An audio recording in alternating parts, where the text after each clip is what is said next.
For Louisiana shrimpers, fuel is one of the biggest costs of doing business. Now, rising prices are making it even harder to stay afloat, cutting into their already thin profit margins. I went to the coast to see what impact this will have on one of the state's most vital industries.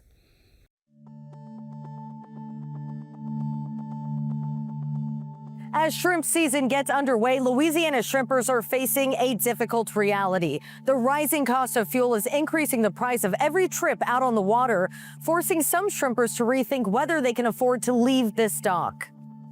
Along Louisiana's coast, shrimping is more than a job. It's a way of life. Louisiana leads the nation in wild-caught shrimp production, making the industry a major part of the state's coastal economy and culture. But this season, many fishermen say making a living on the water is becoming more difficult. I've never seen fuel prices this high at the pump, ever. Diesel fuel is one of the biggest expenses for commercial shrimpers, often accounting for more than 30% of total production cost, and in some cases, more than half.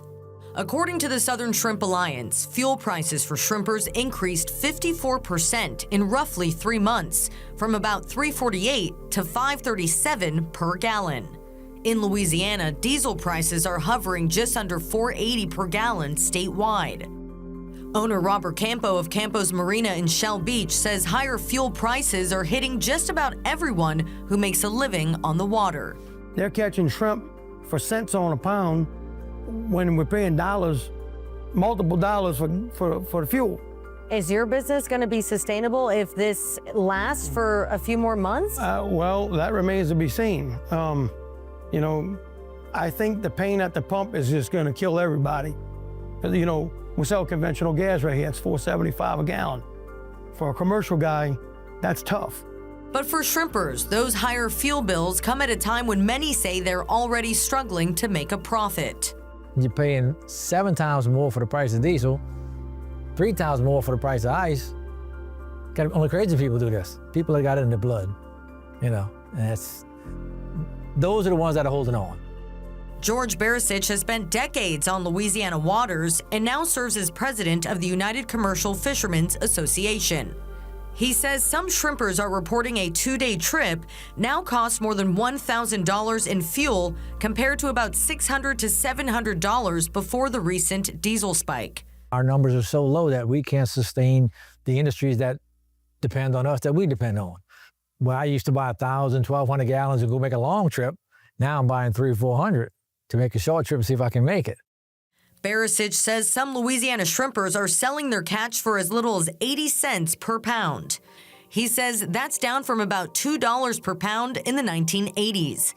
Industry leaders point to imported shrimp as a major reason why. When you take a look around and see all these boats still here, what goes through your mind?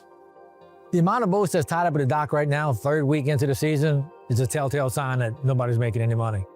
These challenges aren't unique to Louisiana. Shrimpers across the Gulf and South Atlantic coast report many of the same pressures.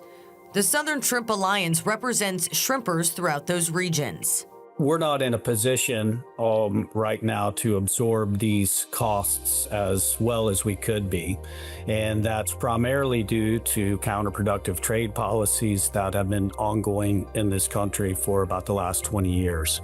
That's why the Southern Shrimp Alliance, along with other food-producing groups, is pushing for a tariff rate quota, or TRQ. The proposal is currently in the exploratory and coalition building phase. It's a trade tool that would essentially put a volume limit on the amount of shrimp that could be exported from specific countries. Now, shrimp could still be exported from these countries once that volume is exceeded. However, they would be at significantly higher tariff rates. Supporters say the policy could help reduce the impact of import surges on the U.S. shrimp industry, while critics of tariffs and other trade restrictions argue they can lead to higher prices for consumers and businesses that rely on imported seafood. For now, many shrimpers say they'll keep going out as long as they can. You might come home with nothing, you might tear something up, or you might come home with a load, but you keep going. And that's the mentality of the 25% that's left. But with fuel costs rising and debates continuing over trade policy, industry leaders say the question isn't whether shrimpers want to keep fishing, it's whether they can afford to.